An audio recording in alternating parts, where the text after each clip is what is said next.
Hey folks, it is Beth Z, your nerdy best friend, with another edition of Beth Z TV. And I more or less have a special guest star who doesn't even know she's going to be the guest star in this session, and it is my sister, one of my heroes, Sarah Z. And Sarah Z is a teacher. So since this week, I think it's the 25th is Digital Learning Day.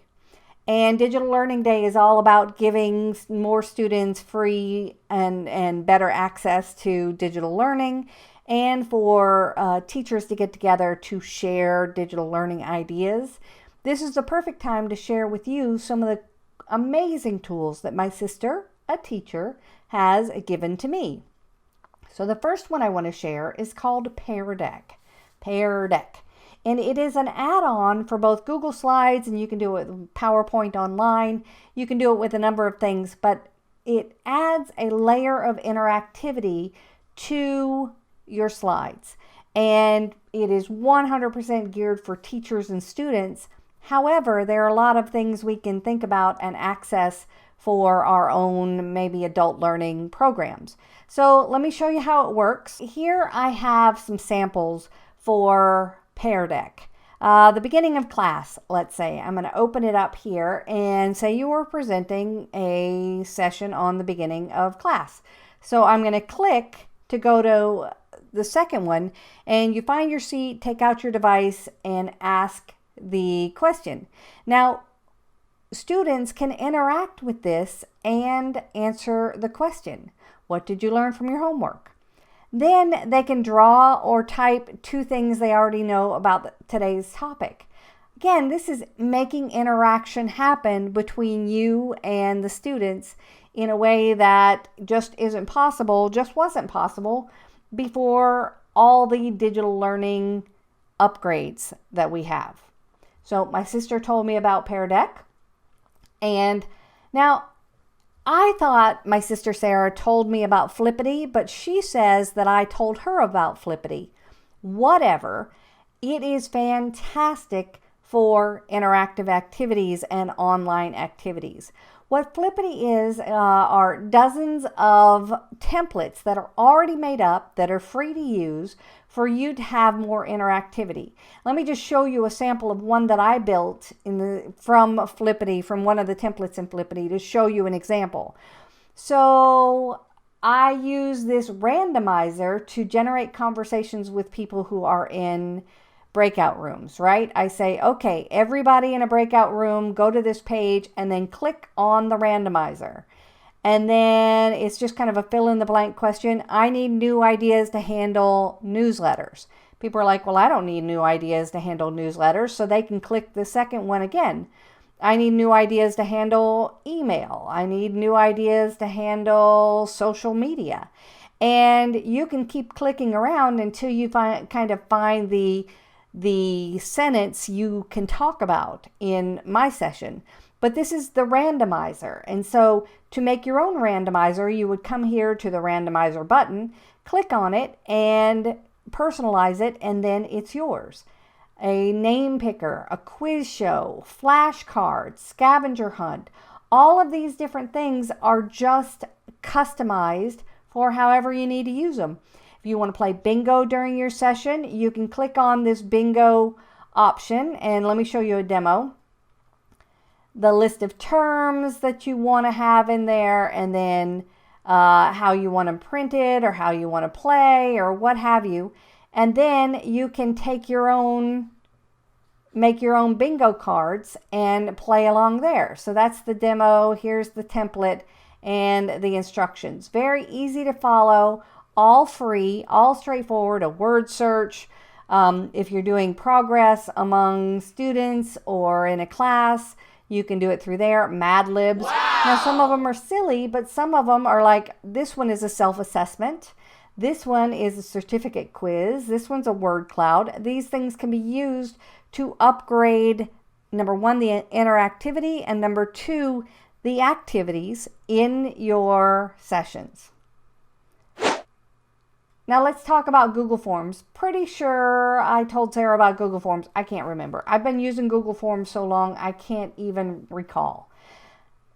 Google Forms are free survey tools that you can use. But the cool thing is that once you start a Google form and ask people to go to the site to fill out the form, you can show the results coming in real time.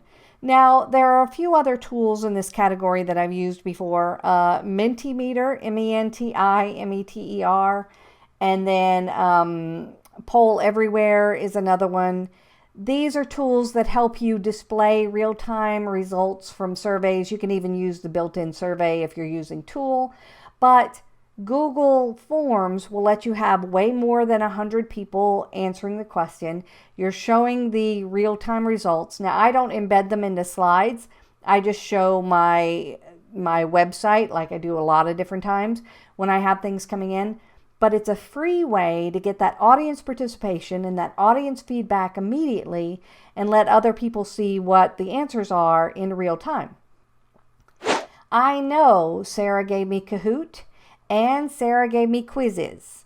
So Kahoot is the older one, and it will let you create either a contest or some kind of a quiz that people can answer in real time.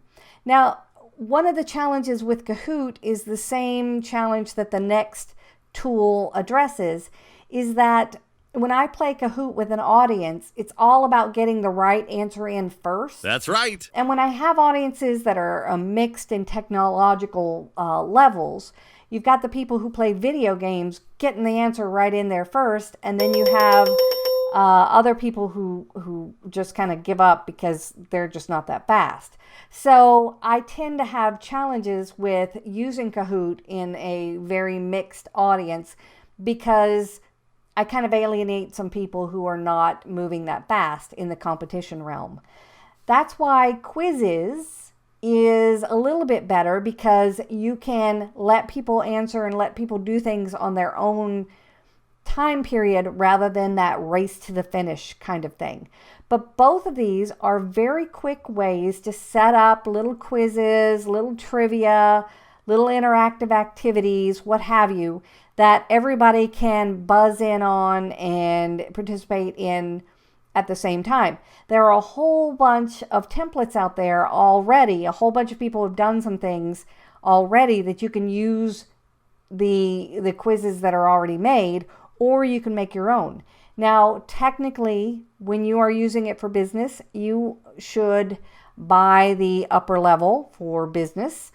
I'm still on the free level. I don't use it very often, and I use it for casual crowds and things like that, especially when I'm going through like security questions.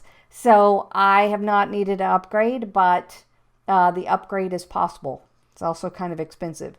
But Quizizz is Sarah's new favorite because it has kind of a self-paced situation rather than the fast one. Now, this is not my sister. This is a guy named Rob Foray, and Rob Foray is a DJ and an MC for speakers and for events and all kinds of things. I love him, and he's so engaging and funny. And so Rob Foray told me about Crowd Control Games, and it's amazing. If you are doing a lot of things online and you're spending a lot of time online, you need to have different activities. And Crowd Control Games gives you this software, these tools to play really cool looking games with your audience. And they've got a special section for video chat games. Some of their games are made to be played with people in person, and some of them are really good online. So they've separated those out for you. And here's how the pricing works. So let's say you wanted to do a game show that looks like something that rhymes with Wepperty. Yeah. All of their games and things don't have copyright infringement because they've changed the name just a little bit. But here's Quiz Show that's set up like one of our favorite game shows. And you set it up. They give you all the information. You set it up on your end. They give you how-tos, all kinds of resources to make sure you're doing it right. And here's the pricing. So if you're a nonprofit, it's one price. And then it's broken down by how many people are going to play per event. And I think it's on the honesty system, but with a company like this, you just want to really support their creativity. Now, they have, and I will pull it up right here, they have some free things that I really appreciate that they have. You can go and download some of the free games, but here is one that Rob used with us not too long ago. It's called CrowdBuzzer. So I'm going to log out. CrowdBuzzer, ccg.buzz, CrowdBuzzer, and it's made by CrowdControlGames. And then you can host a new game. What this lets people do is get a code. They go to this site, put in a code, and when they put in a code, they're given their own buzzer. So if you have a whole bunch of people on there and you want them to buzz in on an answer, which is what Rob did when he was playing a game with us, we all registered here, and then as soon as we pushed our button, Rob could see who was the first person who chimed in. Again, if you've got a mixed audience and you don't want to worry about that immediate answer kind of thing, who's got the fastest reflexes, you may want to just pick a random one from all the people who said they wanted to answer that question or what have you. But it's so engaging, and they're on their end playing it, and you don't have to mess with it very much. All right, now I have my joke of the week. Ready? Think like a proton and stay positive. I know. That's why I hire, without paying, my favorite people to share their favorite puns. Here you go.